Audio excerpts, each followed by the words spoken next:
Muy bien, buenas noches. ¿Cómo han estado, mi hermano Santos, este día? Maravilloso. Qué bueno. ¿Y aquí la joven? También, muy bien, gracias a Qué Dios. bueno, qué bueno. Y entonces dígame usted. ¿Está bien, está bien? Qué bueno. Bueno, nosotros estamos disfrutando aquí Tennessee porque es un lugar fresco. Allí en Miami todo es calor. Uy, que en Miami hace un calor terrible. Así es que allá en Miami no hay ni de arroparnos. Aquí sí hay que ponerse la colcha. Anoche estaba el cuarto bastante frío, dice mi esposa.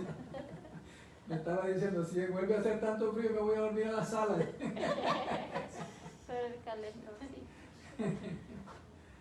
¿Qué les ha parecido las conferencias hasta ahora? ¿Qué usted cree que usted me puede, hermano Santos, que usted cree que ha valido la pena venir? Sí, vale la pena porque es como de pronto ir descubriendo cosas que por intuición sabemos y otras cosas Que se desconocían. Se desconocía y ocurre, por ejemplo, yo tengo más que una pregunta, una curiosidad. Ajá. Por ejemplo, ¿cómo es el tema que Daniel podía descifrar la imagen que tenía? Si bien venía un ángel que le explicaba, el tema es cómo podía descifrar, por ejemplo, me llama la atención lo del oso, ¿no? Sí. ¿Por qué tenía una cadera más alta que la otra? Es una observación cómo podía definir el por qué era, cuál era el significado, igual que las tres costillas. Las tres costillas, ¿no? Sí, sí.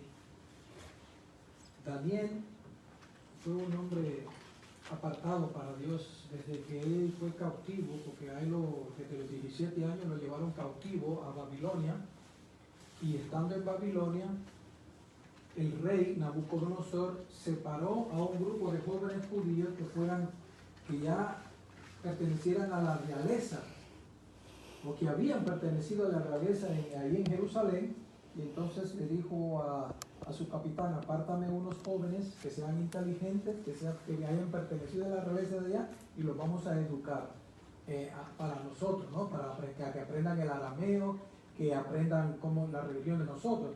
Pero entonces Daniel, dice la palabra de Dios en el mismo libro de Daniel, que él se propuso en su corazón no contaminarse con nada de lo de Babilonia.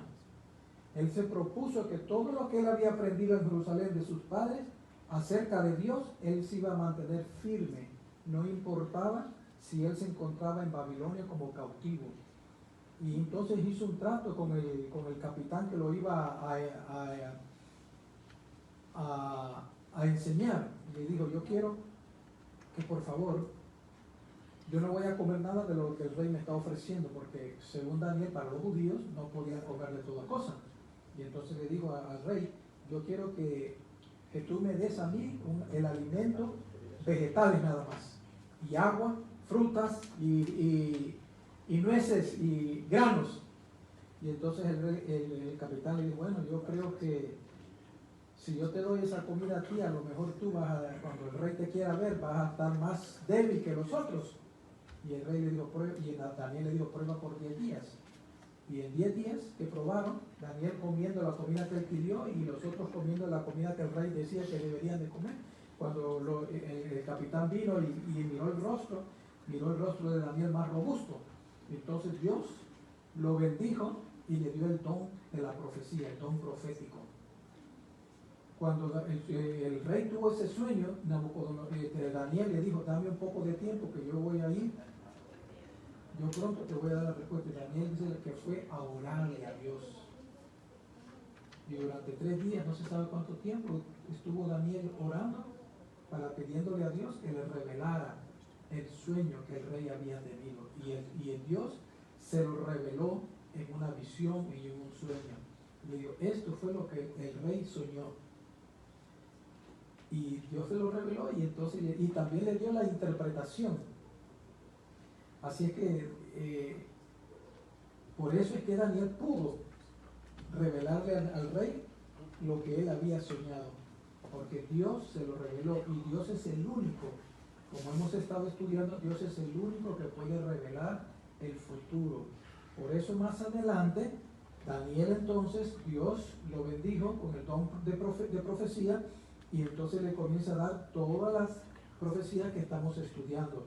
Y dentro de eso está esas 4 bestias que él vio. Esa fue la primera visión que él vio. Y ese oso que representa a la iglesia, al imperio de Medo y Persa. El imperio Medo-Persa fue el imperio que conquistó Babilonia. Y el oso, que tiene una costilla más alta que la otra, porque eran 2 naciones que se unieron para formar un imperio y conquistar el mundo. Los medos, en la historia está que los medos y los persas eran primos hermanos, pero los persas eran más fuertes que los medos. Por eso que tiene una costilla más alta que la otra, porque a medida iba transcurriendo el tiempo, los persas se fueron apoderando más del poder y fueron relegando a los medos a un lado.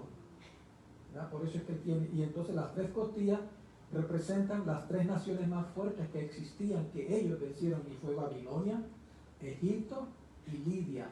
Esas 3 costillas representan esas 3 naciones que eran las naciones más fuertes que tenían alrededor, y ellos, los medos persas, vencieron esas 3 naciones. Representan esas 3 costillas, esas 3 naciones que ellos vencieron. Por eso las tienen en la boca, ¿verdad? Como vencida, como ya conquistada. Así es que me alegra que hagan preguntas, porque eso es importante, porque es de la única forma que nosotros podemos entender mejor. ¿Tiene alguna pregunta usted? No, ¿verdad? ¿Y la hermana? ¿No? Muy bien. Así es que, santos, me alegra y ojalá que vayamos aprendiendo más, porque ese es el propósito. A mí me ha costado mucho tiempo aprender todo esto, me ha tocado desvelarme, pero para mí ha sido un privilegio, porque el Señor me ha bendecido dándome sabiduría e inteligencia para poder entender, ¿verdad? Así que vamos a seguir en esta noche entonces, así que Dios me lo bendiga, ¿verdad?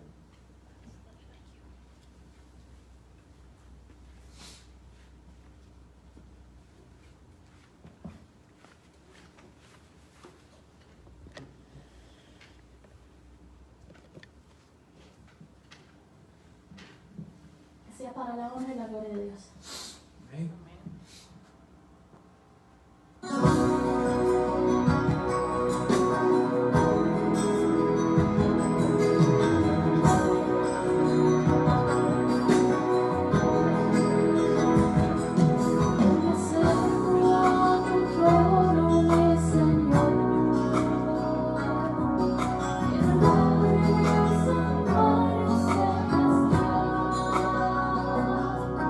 Donde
Jesucristo mora en mí, quiero hacer tu voluntad.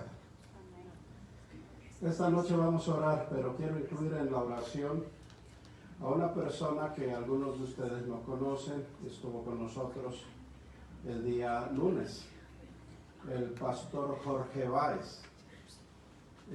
Ustedes lo vieron, que vino y se sentó ahí.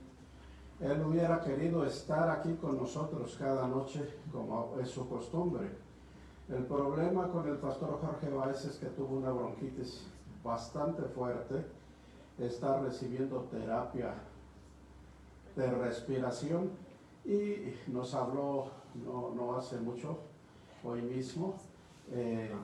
Lamentablemente está teniendo temperatura, calentura en las noches. Necesita estarse revisando médicamente, pero él quiere que oremos por él, porque él cree en la oración como siervo de Dios. Así que es un privilegio orar por un siervo de Dios. Su nombre es Jorge Báez, para que el Señor le recupere. Él está al cargo de 3 iglesias de un distrito que es Morriston, Jefferson City y Johnson City. Así que vamos a orar por él en esta noche también, ¿sí? Yo lo voy a hacer de rodillas y ustedes me acompañan, si quieren, de rodillas o inclinando su rostro.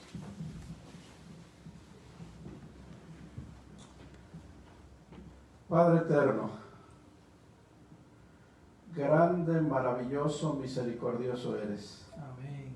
Gracias, Señor. Que has permitido que tengamos tu palabra hasta el día de hoy y que podamos a través de ella conocerte cada día más y más, también a través de la naturaleza y la revelación principal a través de tu Hijo amado, nuestro Señor y Salvador Jesucristo. Amén. Y en esta noche, Señor Dios nuestro, queremos aprender más, porque también a tu pueblo en el pasado, el pueblo de Israel, tú le diste el mismo mensaje que a nosotros, pero a través de símbolos. Y nosotros, si bien no tenemos un santuario que en la tierra, tenemos algo mucho mejor, que es el santuario celestial. Amén. Por eso, Señor, te suplicamos que podamos aprender a través de tu siervo Luis Ramírez, que tu Santo Espíritu lo use de manera poderosa. Amén. Y que cada uno de nosotros salga con nuevo conocimiento acerca de tu plan de salvación. Amén. Señor Dios nuestro, suplicamos especialmente en esta noche por tu siervo Jorge Báez. Padre eterno, tú sabes lo que pasa en su organismo, te suplicamos que tu mano poderosa le sostenga y le sane. Amén. Y gracias por escucharnos. Amén. En el nombre de Jesús es que suplicamos. Amén. Amén. Amén. Amén. Amén. Muy bien, pues es hora de aprender más.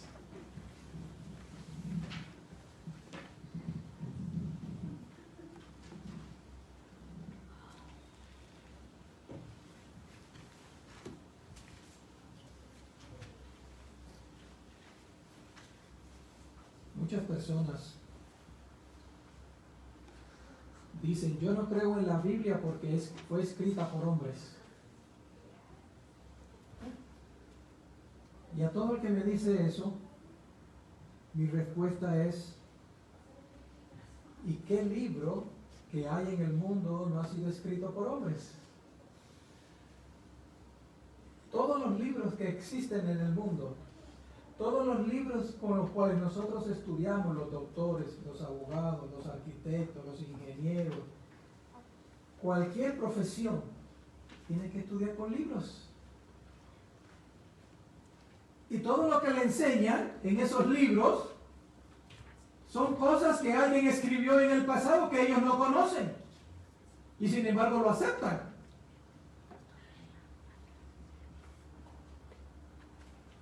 Y es cierto que la Biblia fue escrita por hombres, eso no se niega. Sin embargo, la Biblia, a pesar de haber sido escrita por hombres, fue inspirada por Dios. Y eso es lo que hace la diferencia entre la Biblia y los otros libros con los cuales nosotros estudiamos. Durante los 4 años que estuve en la universidad tuve que estudiar un montón de libros y leer un montón de libros que no son inspirados y están guardados en la biblioteca. Y solamente los usa aquel que de momento los necesita para alguna clase, por alguna pregunta que tiene que contestar. Sin embargo, la Biblia, a pesar de que ha sido escrita por hombres, es el libro que más se vende. Es el libro que todavía no ha pasado de moda. Eso es lo que hace la diferencia de cualquier libro a la Biblia. Y todo el mundo quiere estudiar la Biblia, quiere leer la Biblia. Porque hay algo en este libro que lo hace diferente a cualquier otro libro. Y la diferencia es que este libro es la palabra de Dios. Y este libro puede hacer cambiar a cualquier persona.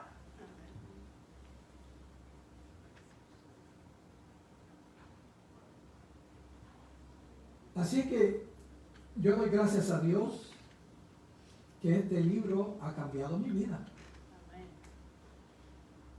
Yo iba por un derrotero y cuando leí este libro y Dios me encontró y Dios me dijo, no, ese no es el derrotero correcto, vete por este lado, donde yo te voy a guiar. Y yo no, hace 42 años estoy siguiendo a Dios. Y no me arrepiento. Y mi vida ha cambiado.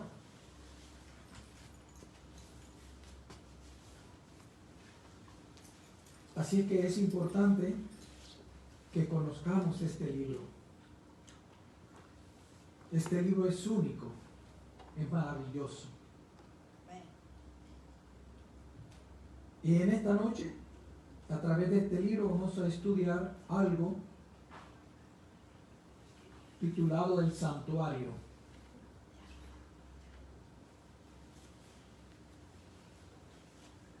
Cuando el hombre pecó, Dios lo había puesto en un lugar maravilloso que la Biblia llama el Edén. El Edén fue el primer santuario que hubo en este mundo. Y ahí en ese Edén Dios colocó a Adán y a Eva.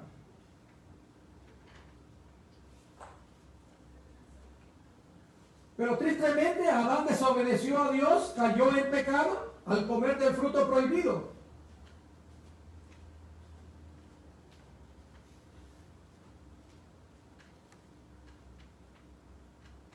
Y cuando Satanás lo hizo pecar, o él decidió pecar, Satanás pensó, el plan de Satanás era que Adán pecara, que Adán y Eva pecaran, cayeran en pecado, desobedecieran a Dios y siguieran comiendo del árbol de la vida.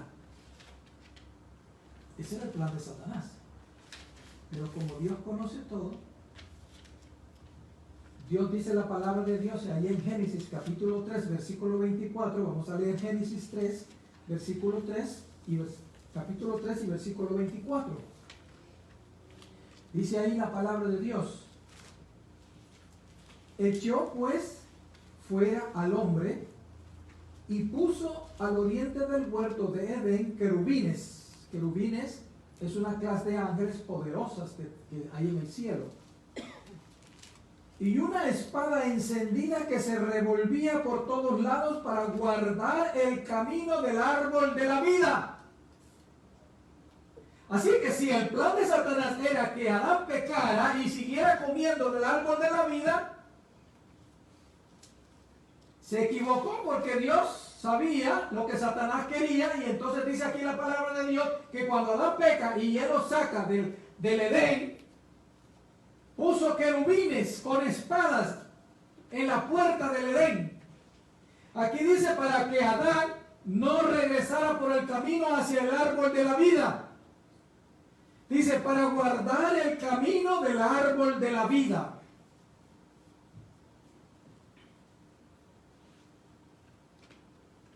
Pero antes de sacarlo, Dios le hizo la promesa y le dijo a Adán, tengo que sacarte del Edén, pero no te voy a dejar solo. Y le hizo la promesa de que un Salvador vendría a esta tierra para rescatarlo.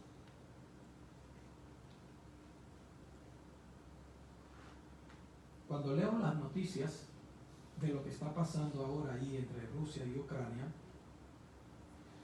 dice que hay casi 1 millón de personas que han salido de Ucrania buscando refugio. Y ahora resulta que hay un montón de rusos que también están saliendo de Rusia. Porque todas las sanciones que le están imponiendo entre Europa y Estados Unidos y Canadá a Rusia están afectando la vida de los rusos. Hay personas que tienen tarjetas de crédito o tarjetas de ATM y van al banco y no pueden sacar su dinero. Todo está bloqueado, los alimentos están escaseando. Entonces también los rusos están saliendo de Rusia buscando una mejor vida.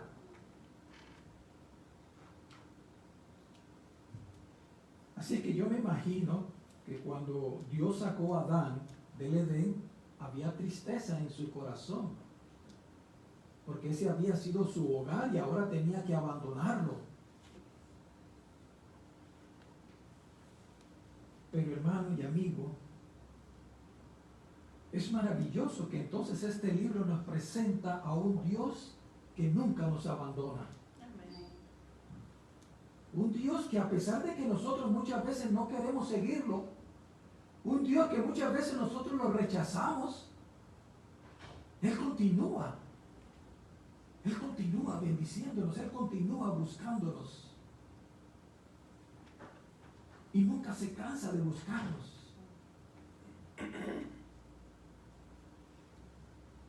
Así que entonces Él sacó a Adán del Edén y le dijo a Adán: no te voy a dejar solo, yo te voy a mandar un Salvador. Algún momento vendrá un Salvador a este mundo.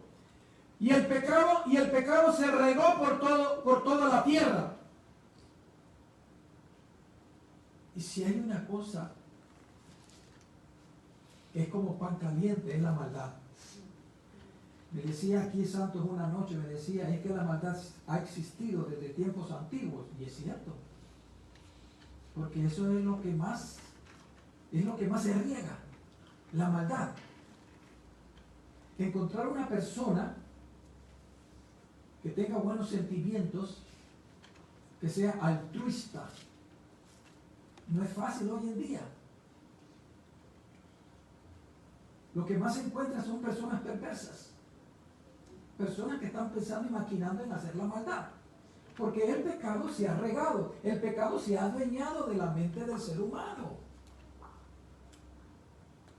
Y como el pecado se iba en aumento, ya Dios no podía hablar con el ser humano directamente como Él hablaba con Adán cuando estuvo en el Edén. Cuando Adán estaba en el Edén, Dios venía personalmente, los ángeles venían personalmente a hablar con Adán, porque Adán era perfecto, era santo, no tenía pecado.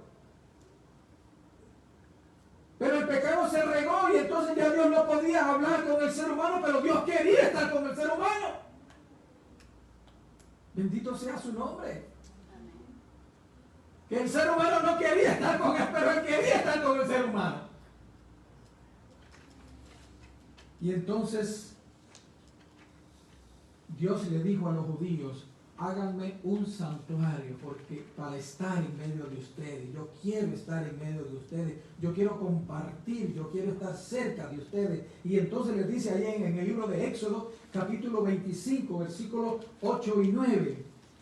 Qué maravilloso es Dios, amigo y hermano que me escucha. Qué grandioso es su paciencia, su amor sublime y glorioso. Éxodo 25, 8 y 9. Miren lo que dice la palabra de Dios.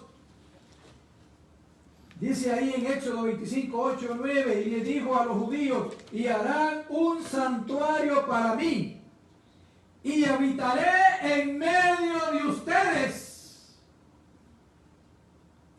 conforme a todo lo que yo te muestre, el diseño del tabernáculo y el diseño de todos sus utensilios, así lo haréis.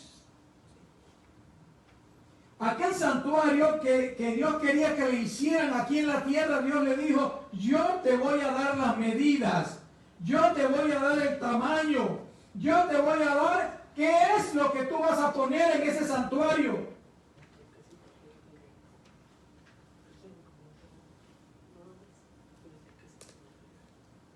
Ahí en Éxodo 24, en una página atrás del capítulo que estamos leyendo, 24,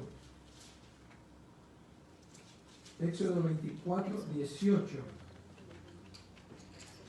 Dice ahí la palabra de Dios: y entró Moisés en medio de la nube y subió al monte, y estuvo Moisés en el monte 40 días y 40 noches. Dios llamó a Moisés y le dijo: Moisés, ven a donde yo estoy, arriba del monte. Y dice aquí la palabra de Dios que Moisés fue donde Dios, subió al monte y estuvo con Dios 40 días y 40 noches. Durante aquel tiempo que Moisés estuvo allí con Dios, nadie los miraba. El pueblo judío estaba de lejos, porque ellos no querían acercarse. Ellos le dijeron a Moisés: ve a hablar tú con Dios, porque nosotros no queremos morir, nosotros le tenemos miedo a Dios. Y dice la palabra entonces que Moisés subió al monte y estuvo con Dios 40 días y 40 noches. Y durante ese tiempo Dios le mostró a Moisés todas las leyes, le dio todas las leyes por las cuales el pueblo judío se iba a gobernar. Le dio la ley de salud, la ley de civil, las leyes ceremoniales. Y también entonces le mostró un modelo que Moisés iba a ver, y de acuerdo a ese modelo él iba a construir el santuario que Dios quería que le hicieran.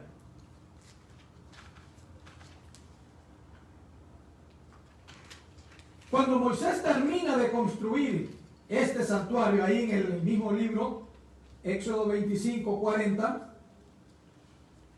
Dios dice: mira y haznos conforme al modelo que te ha sido mostrado en el monte. O sea que ahí en el monte durante 40 días Dios le mostró el modelo del santuario. Moisés vio otro santuario que existía. Porque Dios le dice aquí: haz el santuario que vas a hacer aquí en la tierra conforme al modelo que yo te mostré en el monte.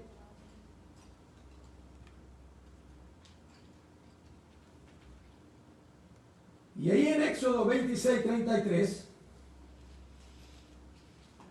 dice la palabra de Dios: y pondrás el velo debajo de los corchetes y meterás ahí del velo adentro el arca del testimonio. Y aquel velo os hará separación entre el lugar santo y el santísimo. Ese santuario que Moisés iba a hacer iba a tener dos compartimentos.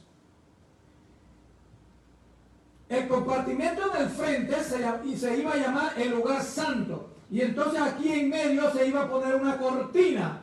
Y el compartimento que quedaba detrás de la cortina se iba a llamar el lugar santísimo. Cuando Moisés termina entonces de hacerlo todo conforme a Dios le había indicado, y en Éxodo 40, vamos a leer qué pasó. Éxodo 40, 33 y 35. ¿Qué pasó cuando Moisés terminó de hacer todo aquello conforme a Dios le había mandado? Éxodo 33 al 35 dice: finalmente erigió el atrio alrededor del tabernáculo y del altar y puso la cortina a la entrada del atrio. Así acabó Moisés la obra. Entonces una nube cubrió el tabernáculo de reunión y la gloria de Jehová llenó el tabernáculo. Y no podía Moisés entrar en el tabernáculo de reunión porque la nube estaba sobre él y la gloria de Jehová lo llenaba. Ahí estaba aquel santuario en el desierto, hecho de lonas y de madera. Y cuando Moisés termina entonces de construir el santuario, dice aquí la palabra de Dios que la gloria de Jehová bajó del cielo y cubrió aquel santuario con su gloria. La presencia de Dios vino a estar allí en aquel santuario, porque Dios quería estar con su pueblo. Dios quiere estar con nosotros en esta noche. Y qué hermoso, hermanos, es sentir la presencia de Dios. Muchas personas pueden venir a la iglesia y no sentir la presencia de Dios porque quizás su mente no está aquí. Hay tantas preocupaciones que nos quitan a nosotros. Pero cuando venimos con el deseo de adorar a Dios, cuando venimos con el deseo de encontrar a Dios, cuando venimos con el deseo de aprender más de Dios, de entender más las cosas de Dios, de seguir a Dios, entonces Dios se manifiesta en nuestros corazones, en nuestras mentes, y nos da algo que nosotros quizás nunca jamás habíamos experimentado.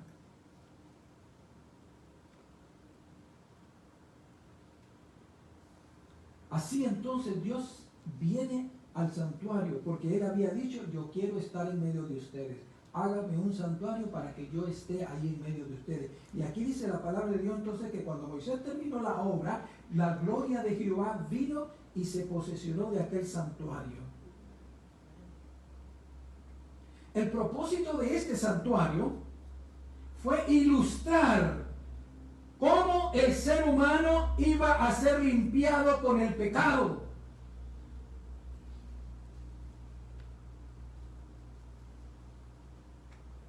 ¿Cuántas personas cometen delitos y cometen faltas y no entienden las consecuencias de lo malo que hacen? A muchos no les importa tampoco ni las consecuencias de lo malo que pasan cuando hacen algo malo. No les importa. Pero cuando nosotros llegamos a comprender de lo malo que hacemos y anhelamos en lo profundo de nuestro corazón cambiar nuestra vida, entonces podemos entender que el pecado causa dolor, causa muerte.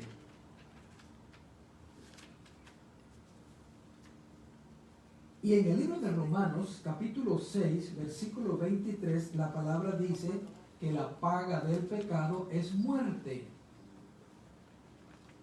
La paga del pecado es muerte.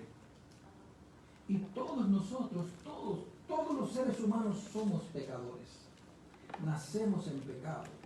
El rey David dijo que en pecado lo concibió su madre. Fíjense que desde el vientre de la madre, dice el rey David, en pecado me concibió mi madre. Quiere decir que entonces desde niño el pecado se apodera de nosotros. Muchas veces nosotros no le prestamos atención a algunas cosas que los niños hacen, pero esos son indicios que hay pecado en él. ¿Por qué los niños patalean? ¿Por qué los niños gritan cuando no le dan la leche? Porque el pecado está allí, ya llegó allí. Desde que nosotros nacemos con el ADN de nuestros padres. Y aquí dice que la paga del pecado es la muerte, por eso es que nosotros morimos. No importa cuánto dinero tengamos, no importa cuánto hayamos estudiado, no importa cuán buenos nosotros digamos que somos, llega el día en que morimos, tarde o temprano vamos a morir. Porque la paga del pecado es muerte y tenemos que morir. Pero la segunda parte de ese texto dice, mas la dádiva de Dios es vida eterna en Cristo Jesús. Bendito sea Dios. Yo voy a morir.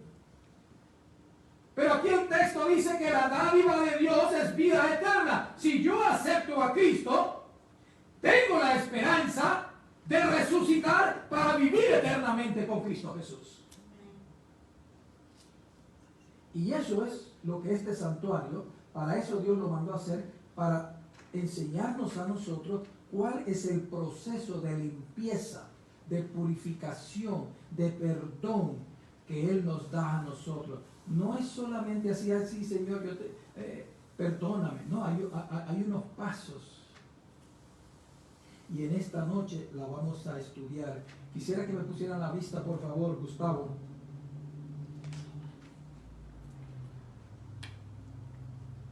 Muy bien, ¿ese es lo más grande que podemos hacer?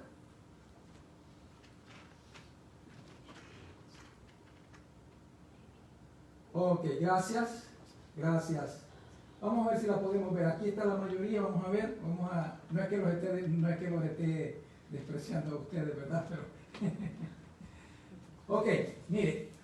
Este es el santuario, más o menos. Aquí tenemos una vista de lo que el Señor o Moisés construyó, porque el Señor le dijo, hacerme a un santuario. Y este santuario estaba cercado por unas postes de madera y cubierto con unas lonas cubierto. ¿Ok? Entonces aquí alrededor están las casas de la tribu de Leví, que fue la tribu que Dios separó para que atendiera este santuario. En este santuario no podía entrar cualquier persona. En este santuario solo entraban los levitas, era la tribu de Leví. Aquí vivían ellos alrededor para cuidar este santuario. Este santuario tenía algunos muebles que Dios le dijo a Moisés también que los hiciera, y Dios fue el que los hizo, el que le dijo a él cómo los iba a hacer. Por aquí en un lado de estos, en una esquina de estos, está una puerta de lona que se entraba. Este es el atrio, lo que le llaman el atrio. Entonces, este mueble que está aquí es el altar del holocausto. Se le llamaba el altar del holocausto. Aquí se quemaban los corderitos o los animalitos que se traían para cualquier cosa que ellos quisieran ser perdonados. Aquí está entonces el lavacro. Aquí tenía que el sacerdote que oficiaba, después que oficiaba todos estos sacrificios, él tenía que lavarse antes de entrar a este recinto que era el santuario. Este santuario tenía una lona, aquí en medio había una lona, una cortina que separaba el lugar santo del lugar santísimo. Aquí en el lugar santo, en el primer compartimento llamado el lugar santo, habían 3 muebles. Estaba el candelabro a la mano derecha, en el centro estaba un altar del incienso, ahí se quemaba incienso, y aquí al lado, en el lado norte, estaba una mesa donde se ponía un rimero de 6 panes que simbolizaban las 12 tribus de Israel. Detrás del velo, en el otro compartimento llamado el lugar santísimo, lo único que había era un instrumento llamado el arca del pacto. En esta arca eran guardadas las 2 tablas de piedra que contenían los 10 mandamientos, y arriba del arca estaba cubierta con 2 querubines. Esos 2 querubines estaban en un extremo del arca y en otro extremo, y los 2 querubines se encontraban con sus alas en la parte de arriba, y esos querubines se encontraban observando hacia abajo. Esta arca representa el trono de Dios. Desde ahí, esa gloria que leímos que vino a ese santuario, cuando fue terminado, se dice que aquí en esa arca se posesionó. Eso representaba el trono de Dios. Y desde ahí se manifestaba Dios hacia afuera cuando quería hablar con Moisés. Dios se levantaba en la misma nube, se levantaba de aquí hacia arriba, y entonces desde la nube surgía la voz de Dios y hablaba con Moisés y le daba las instrucciones que él quería darle a Moisés. Entonces, en este primer compartimento llamado el lugar santo, ahí solo entraban los sacerdotes, y los sacerdotes eran varios sacerdotes. Pero en el lugar de atrás, después de la cortina, el único, una vez al año, entraba el sumo sacerdote. Y era uno solo. Cuando Moisés lo hizo, su hermano Aarón era el sumo sacerdote, y los hijos de Aarón eran los sacerdotes que oficiaban en la parte del frente. Aarón, el padre, oficiaba en la parte de atrás una vez al año. Y en esta noche vamos a estudiar los 2 sacrificios más importantes que se hacían en ese santuario, porque es los 2 sacrificios que nos conciernen a nosotros. ¿Cuáles eran los 2 sacrificios más importantes? Se hacían muchos sacrificios. por varias razones, pero los dos más importantes es lo que a nosotros nos concierne y es lo que vamos a estudiar en esta noche, porque es lo que Cristo está haciendo en el cielo por nosotros. El primer sacrificio que vamos a estudiar se llama el sacrificio continuo. El sacrificio continuo. Lo vamos a estudiar en el libro de Éxodo, versículo 29, capítulo 29. Éxodo 29. Wow, el tiempo, ese reloj como que le echaron mucha grasa. Le echaron mucho aceite a ese. Vamos a leer entonces en Éxodo 29, versículos 38 y 39 y el 42. Dice ahí la palabra de Dios. Esto es lo que ofrecerás sobre el altar: 2 corderos de un año cada día, continuamente. Ofrecerás uno de los corderos por la mañana y el otro cordero ofrecerás a la caída de la tarde. Y el versículo 42 dice: esto será el holocausto continuo por vuestras generaciones. O sea que en este altar del holocausto se sacrificaban 2 corderos. Esos corderos tenían que ser de un año. Y ese cordero no tenía que tener nada, ninguna enfermedad, ningún grano, ninguna mancha. Cuando el sacerdote los separaba para sacrificar, tenía que revisarlos primero, todo su pelo, a ver si tenían algún grano, a ver si tenían alguna mancha, a ver si tenían alguna llaga, a ver si estaban heridos. Nada de eso tenía que ver en ese cordero. Tenía que ser perfecto y de un año. Entonces dice aquí que se sacrificaba uno por la mañana y el otro por la tarde. ¿Por qué se hacía esto? ¿Por qué Dios le dijo a Moisés, le dice allí, ofrecerás uno de los corderos por la mañana y el otro cordero ofrecerás a la caída de la tarde? Y dice entonces el 39, ofrecerás uno de los corderos. El 38 dice, esto es lo que ofrecerás sobre el altar: 2 corderos de un año cada día, continuamente. Eso era todos los días. Todos los días. No podía fallar. Un cordero por la mañana y el otro por la tarde. Y a ese sacrificio se le llamaba el sacrificio continuo. ¿Por qué continuo? Porque dice aquí continuamente, todos los días. No podía parar. No podían ellos decir, no, esta semana no lo voy a hacer, mañana tampoco va a haber. No, era todos los días que tenía que hacerse ese sacrificio.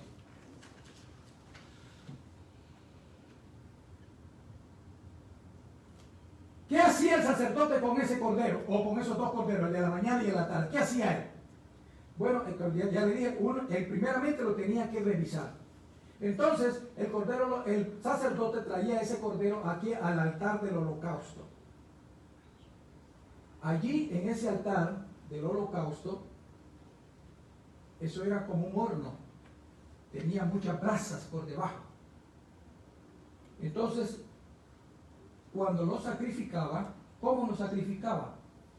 Le metía un cuchillo por la yugular para que la muerte fuera rápida y la sangre saliera en chorro. Y entonces el sacerdote tenía una vasija y recogía la sangre cuando caía aquí del chorro. Cuando caía, recogía la sangre en una vasija y entonces él sacudía la vasija para que la sangre no se fuera a coagular.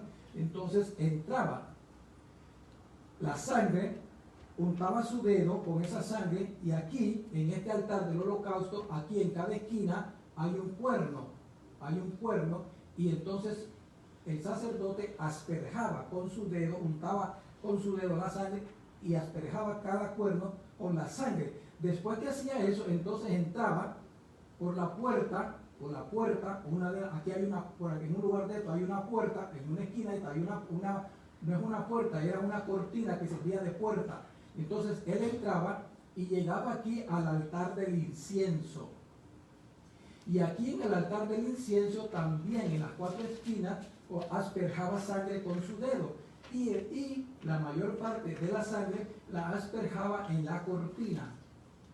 En la cortina. Aquí la asperjaba. Aquí no está puesta la cortina, hasta aquí. está recogida para que poder ver adentro, pero él asperjaba, hacía tres cosas: asperjaba sangre aquí, asperjaba sangre en el altar del incienso y asperjaba sangre en la cortina, o sea, en el velo. No se llamaba cortina, ellos le llamaban el velo, que separaba el lugar santo del lugar santísimo.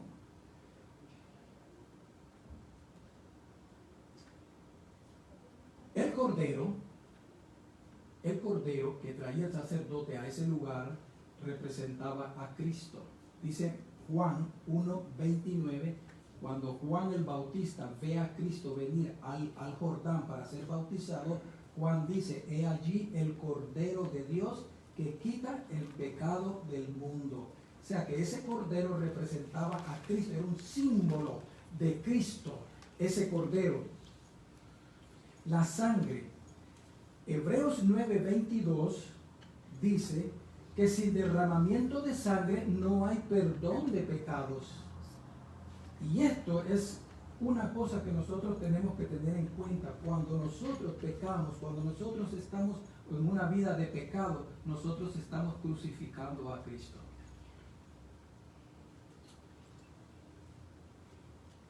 La persona que no tiene conocimiento de esto, pues ese simplemente no sabe lo que está haciendo. Pero la persona que ya tiene conocimiento de lo que es el pecado, debe de entender de que cuando nosotros pecamos, se puede decir, estamos crucificando a Cristo. Así que entonces la sangre era un símbolo de perdón, de muerte, de pasar de muerte a vida. El altar del holocausto,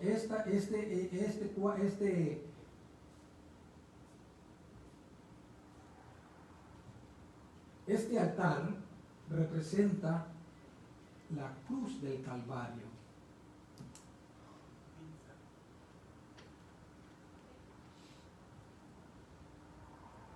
El altar del incienso, que está aquí adentro, cuando él venía a asperjar, que aquí se quemaba incienso, aquí tenía que estarse quemando incienso todos los días. Eso no tampoco podía parar, porque el incienso simbolizaba las oraciones que nosotros hacemos o que hacía el pueblo judío también.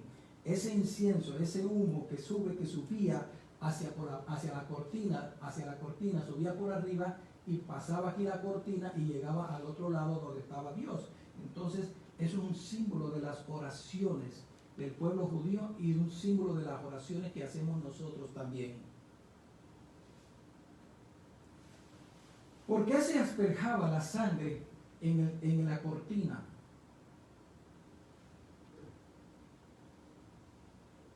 Allí, esas gotas de sangre que el sacerdote asperjaba simbolizaban que nuestros pecados quedaban registrados allí en esa cortina.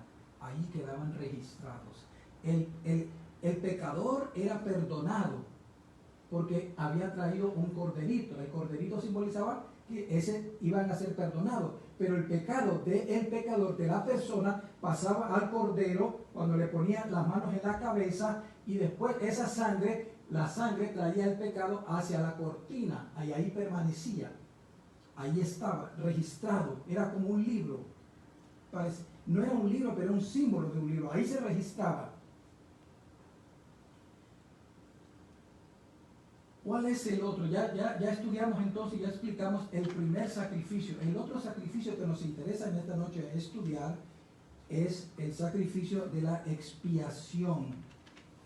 El sacrificio de la expiación. Este sacrificio de la expiación no lo hacía el sacerdote común, sino lo hacía el sumo sacerdote. El sumo sacerdote era el que hacía ese sacrificio. ¿Por qué? Porque con este sacrificio hacía lo mismo, lo sacrificaba, recogía la sangre, lo asperjaba en este lugar, y después de aquí, de este lugar, entraba por la puerta y llegaba al lugar de adentro donde estaba Dios mismo. Y entonces él, con ese sacrificio de la expiación, lo asperjaba donde estaban los 10 mandamientos. Esa arca esa arca Dios la había mandado hacer de oro puro por fuera y de oro puro por dentro. Entonces adentro estaban las 2 tablas de los 10 mandamientos y la placa de arriba, con que iba tapado, se llamaba el propiciatorio. El propiciatorio allí simbolizaba la misericordia de Dios. Y entonces venía el sumo sacerdote y asperjaba la sangre en el propiciatorio. Eso se hacía una vez al año. Quiere decir entonces que esto era un símbolo que cuando esta sangre pasaba aquí, al otro lado, donde estaba Dios, todos los pecados que habían sido asperjados en la cortina eran borrados. Y el Cristo lo recibía en el otro lado. Cuando nosotros pecamos en este momento, que no tenemos un corderito, cuando nosotros pecamos y nosotros confesamos nuestros pecados, ese pecado pasa al santuario celestial y entonces va a donde está Cristo.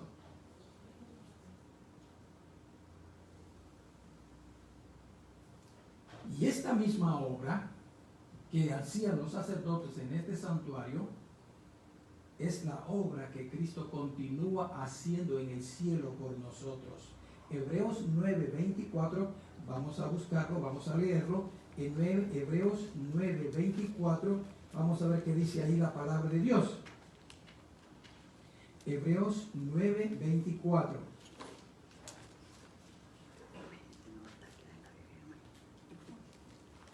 Dice ahí la palabra de Dios. Porque no entró Cristo en el santuario hecho de mano.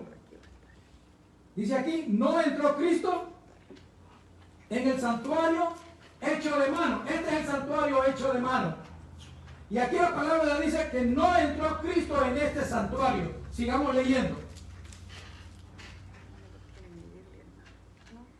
Figura del verdadero, sino en el cielo mismo, para presentarse ahora por nosotros ante Dios. Cuando Cristo resucita, cuando Cristo muere por nosotros, derrama su sangre y muere, dice aquí la palabra de Dios que Cristo fue al cielo y entró al santuario que está en el cielo. Si ustedes se acuerdan que Dios le enseñó un modelo a Moisés y le dijo, haz el santuario terrenal de acuerdo al modelo que yo te enseñé. Pues el modelo que Dios le enseñó es el santuario que está en el cielo. Y aquí la palabra de Dios dice que no entró Cristo en el santuario hecho de mano, sino en el santuario que está en el cielo. Hebreos 9:24.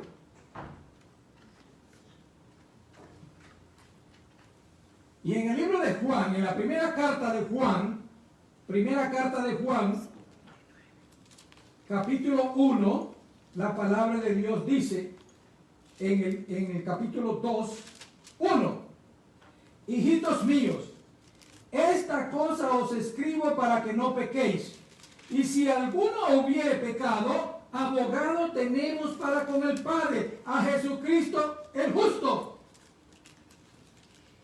El propósito de Cristo, entonces, en este momento, cuando nosotros pecamos y nos arrodillamos y pedimos perdón, ese pecado es recibido allá en el cielo, donde está Cristo ministrando en el santuario celestial. Y entonces hemos explicado en las noches anteriores que cuando esa confesión, ese pedido de perdón, ese anhelo de ser justo, de ser limpiado, de sentir nuestra conciencia en paz, y nosotros le decimos al Señor, Señor, perdóname por el pecado que hice, entonces esa oración asciende al cielo y es recibida en este altar del incienso por el Espíritu Santo. El Espíritu Santo lleva nuestra oración al cielo y entonces es recibida en el altar del incienso, y entonces esa oración asciende con el humo del incienso, y asciende y Cristo la recibe, y el Espíritu Santo te hace sentir, te da el perdón y te hace sentir libre de la culpabilidad.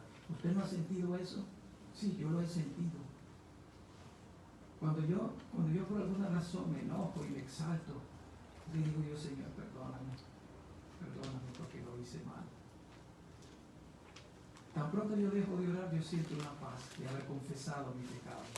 y Cristo me hace libre, y Cristo me da la paz. Pues eso sucede cuando nosotros pecamos, y entonces para eso Cristo mandó hacer este santuario terrenal, para ilustrarnos a nosotros cómo Él trabaja con el pecado, cómo Él obra para limpiarnos, cómo Él obra para hacernos sentir bien, para recogernos, para aceptarnos. En el libro de Segunda de Corintios, capítulo 5, versículo 17, nos dice la palabra de Dios. Segunda de Corintios 5:17, perdón. Nos dice ahí la palabra de Dios. De modo que si alguno está en Cristo, nueva criatura es. Las cosas viejas pasaron, he aquí todas son hechas nuevas. El propósito de Cristo perdonarnos, el propósito de Cristo de limpiarnos, el propósito de Cristo de justificarnos, es transformar nuestra vida, transformar nuestra mente. Y yo te quiero decir en esta noche, amigo, hermano que me estás escuchando, nadie puede cambiarse por sí mismo. Por eso es que hoy nosotros vemos que gente tan inteligente, gente que se pone al servicio del pueblo, que son los que gobiernan los pueblos, son los más corruptos. ¿Por qué? Si son estudiados, son inteligentes. Y usted se pregunta, ¿por qué son corruptos? Yo no sé si ustedes ven noticias, pero saben que el presidente de Honduras ahora el 27 de enero de este año dejó la presidencia. Y 2 días después de haber dejado la presidencia, Estados Unidos mandó una orden de que lo apresaran. Y lo apresaron. Y lo mismo que él hacía con los narcotraficantes de Honduras, que los esposaban de las manos y les ponían una cadena también en los pies. Lo mismo le hicieron a él. Y usted se pregunta, ¿cómo es posible que un presidente? Y se ha dado a conocer que este presidente tenía una red de corrupción terrible a través de todo Honduras. Hermanos, el estudio no cambia, no puede cambiar la mente pecadora de una persona. El único que puede cambiar a una persona de malo a bueno es la sangre preciosa que Cristo derramó en la cruz del Calvario. Por eso nosotros es necesario que aceptemos a Cristo si queremos cambiar nuestra vida. Por eso es necesario, por eso es que Cristo está llamando al mundo entero, porque Cristo quiere que el mundo cambie, pero el mundo se está resistiendo, el mundo no quiere escuchar la voz de Dios. Pero todo aquel que escucha la voz de Dios, todo aquel que acepta el sacrificio que Él hizo en la cruz del Calvario, miren lo que sucede. Vamos a leer entonces en el libro de Romanos capítulo 8, versículo 1. Todo el que viene a Cristo Jesús, la palabra de Dios dice que le sucede esto. No importa cuán malo haya sido, no importa cuán malo sea en este momento, no importa lo que esté haciendo en este momento, pero si en algún momento de su vida quiere cambiar, miren lo que dice entonces Romanos capítulo 8, versículo 1. Ahora pues, ninguna condenación hay para los que están en Cristo Jesús. Los que no andan conforme a la carne, sino conforme al Espíritu. A los 27 años yo no podía dejar de beber. Sentía una atracción por la bebida. Y donde quiera que yo iba, lo primero que hacía era meterme en un bar. A tanto que yo estaba un alcohólico. Yo bebía hasta que caía al piso o perdía el conocimiento.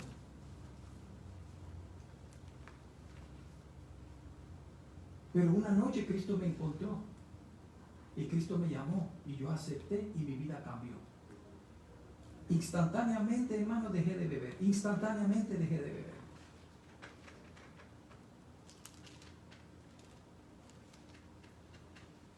Porque solamente Cristo puede cambiar la mente de una persona. Solamente Cristo nos puede hacer bueno. Lo que Cristo quiere es restablecer recrear la imagen que Él hizo en Adán y Eva. Cristo hizo a Adán y Eva perfectos, idóneos para conversar con Él. Esa es la imagen que Cristo quiere de nuevo recrear en nuestra vida, en nuestra mente. Y el único que lo puede hacer es Él, porque Él fue el que nos creó. Él es el que nos da la vida. Él es el que nos sostiene. Él es el que nos da la fuerza. Él es el que nos da la inteligencia. Y el único que nos puede cambiar es Él, porque Él conoce el cuerpo, cada fibra de nuestro corazón, cada nervio de nuestro cuerpo. Él fue el que lo creó. Él lo puede cambiar. Él lo puede rehacer.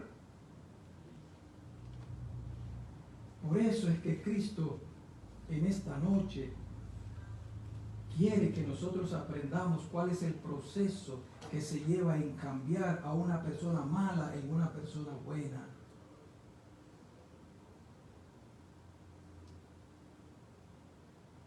Nicodemo era un judío. Yo no sé si conocen la historia de Nicodemo. Nicodemo era un judío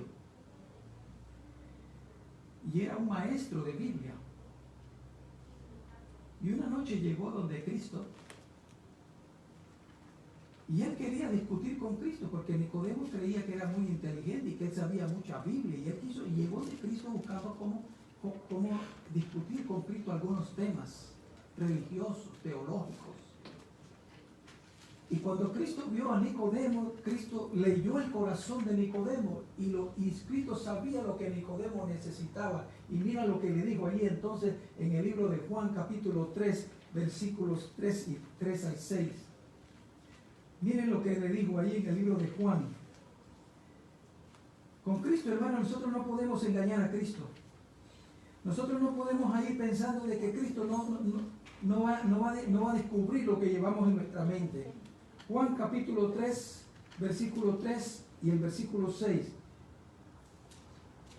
Respondió Jesús y le dijo: de cierto te digo, que el que no naciere de nuevo no puede ver el reino de Dios.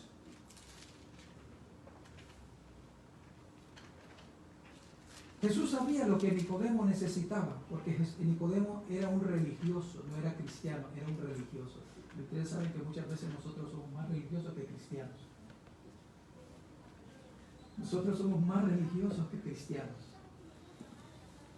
Y entonces, como Dios puede leer el corazón, la mente, Dios sabía lo que Nicodemo necesitaba y le dijo entonces a Nicodemo.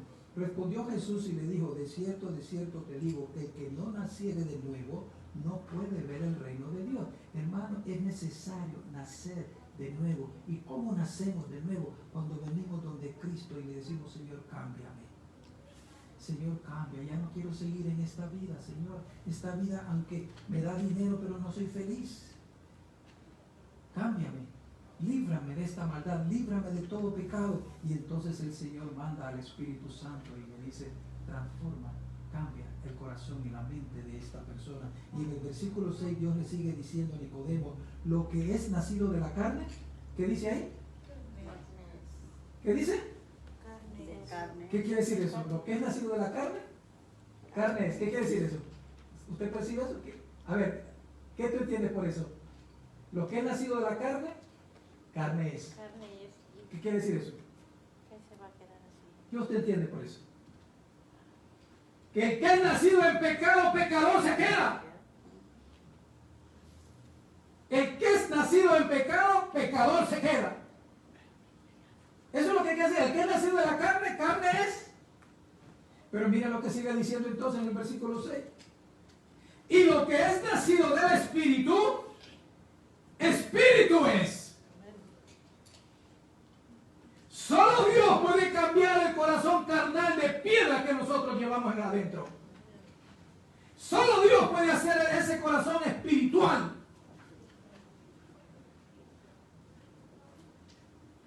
Por eso en esta noche el Señor dice: Luis, explícale a mis hijos lo que yo quiero hacer con ellos. ¿Cuál es el propósito por el cual yo morí en la cruz del Calvario? Ahora termino con este texto que está en el libro de Juan, capítulo 1, versículos 12 y 13. Miren lo que entonces sucede cuando nosotros venimos ante Cristo, y le decimos a Cristo, cámbiame, ya no quiero seguir en esta vida, quiero ser diferente, quiero experimentar lo que tú ofreces, quiero sentir lo que tú puedes dar. Y entonces mire Cristo lo que dice entonces, mas a todos los que le recibieron, a los que creen en su nombre, les dio potestad de ser hechos hijos de Dios. Allá dice, en el texto, Jesús le dijo a Nicodemo, lo que es nacido de la carne, carne es. Pero aquí entonces Dios dice, pero el que es nacido en el Espíritu, mas a todos los que le recibieron, a los que creen en su nombre, les dio potestad de ser hechos hijos de Dios, los cuales no son engendrados de sangre, ni de voluntad de carne, ni de voluntad de varón, sino de Dios. Amén. Cuando venimos donde Cristo, hermanos, Cristo borra, quita de nuestra vida todo lo que nosotros heredamos de nuestro Padre, porque lo único que nosotros heredamos de nuestro Padre es el pecado. Y entonces Cristo dice, el que me recibe deja de ser hijo de carne y sangre y viene a formar parte de la familia del cielo. Yo no sé cuántos quieren formar de la familia del cielo, pero yo sí quiero formar de la familia del cielo, hermano. Yo quiero participar de todo lo que Dios nos va a entregar a nosotros. Quiera Dios en esta noche que aceptemos lo que Cristo ofrece. Quiera Dios que en esta noche podamos llegar a ser diferentes.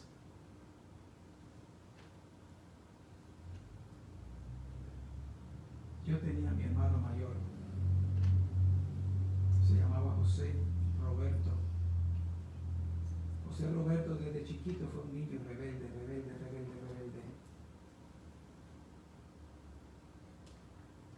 Por el maltrato que mi padre nos daba, una vez José Roberto le pegó un empujón a mi papá, ya cuando era el hombre, que ya no le tenía miedo a mi papá.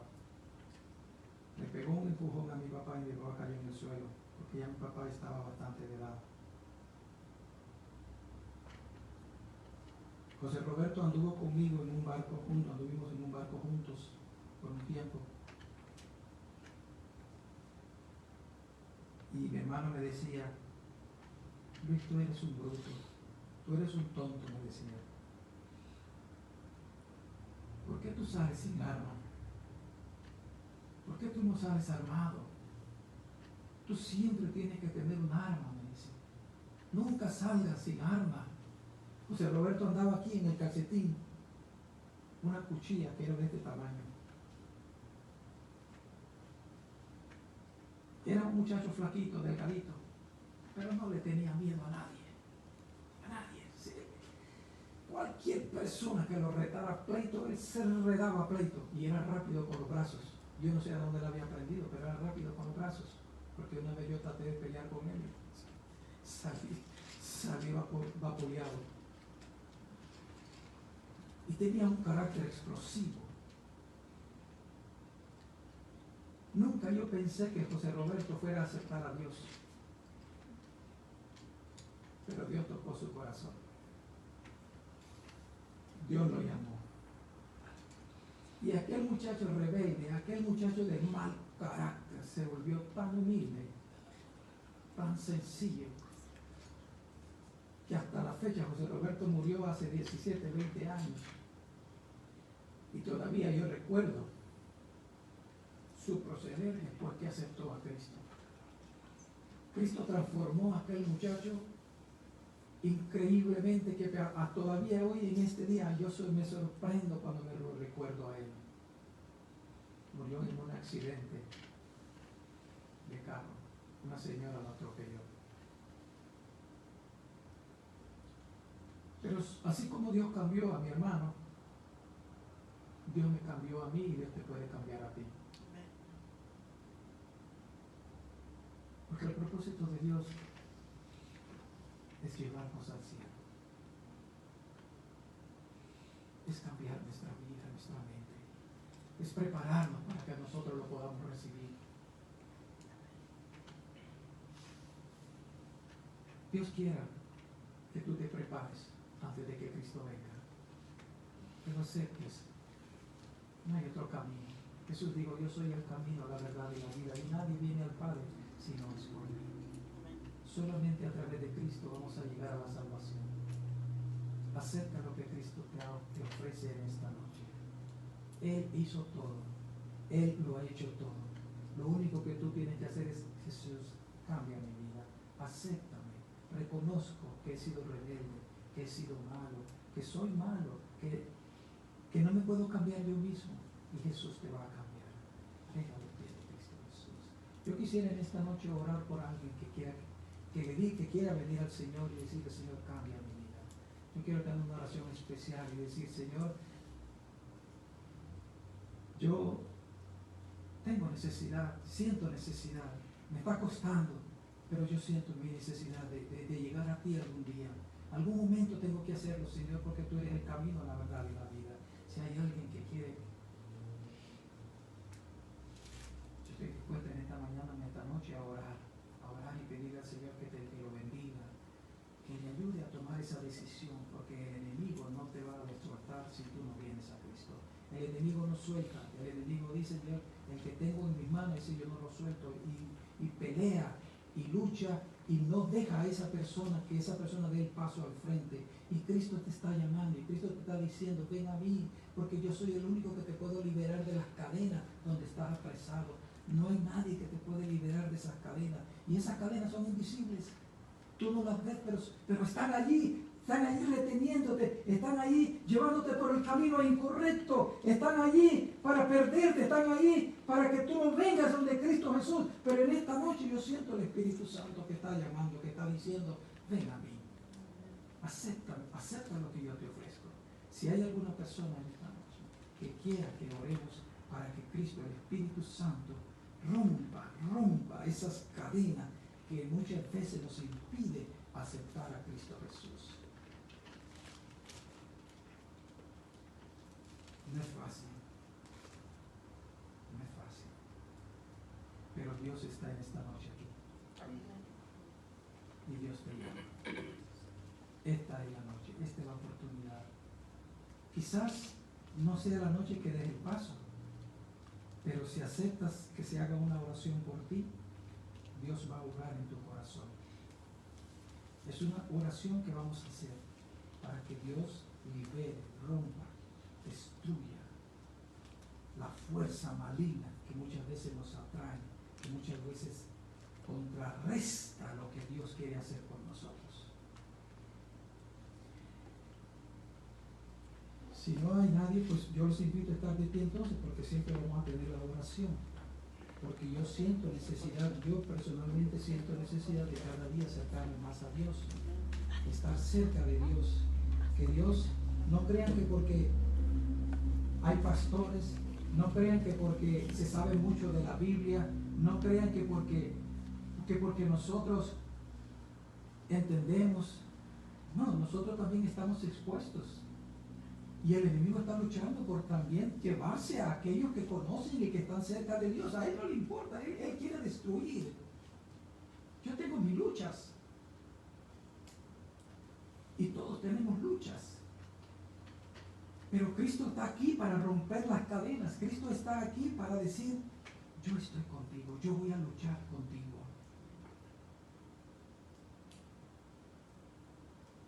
Vamos a orar.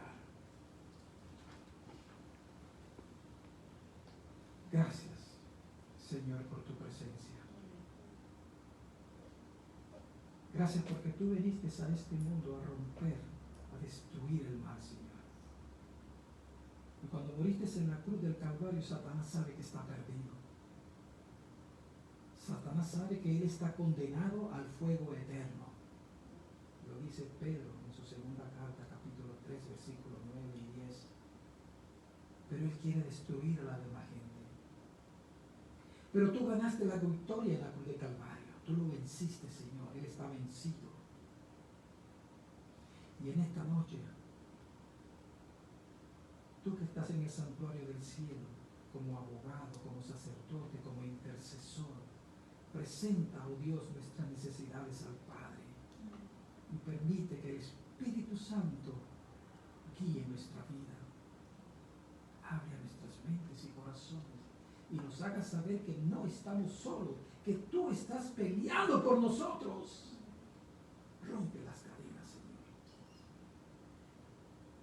Danos el gozo de la victoria, danos el gozo del nuevo nacimiento. Pon tu Espíritu Santo en nuestros corazones, en nuestras mentes, y permítenos en aquel día glorioso, cuando tú vuelvas a esta tierra, nosotros ser parte del pueblo que diga: he aquí nuestro Dios, le hemos esperado y Él nos salvará. Gracias, Señor. Gracias por tu sacrificio. En el nombre de Jesús. Amén, Señor. Amén. Que Dios me lo bendiga.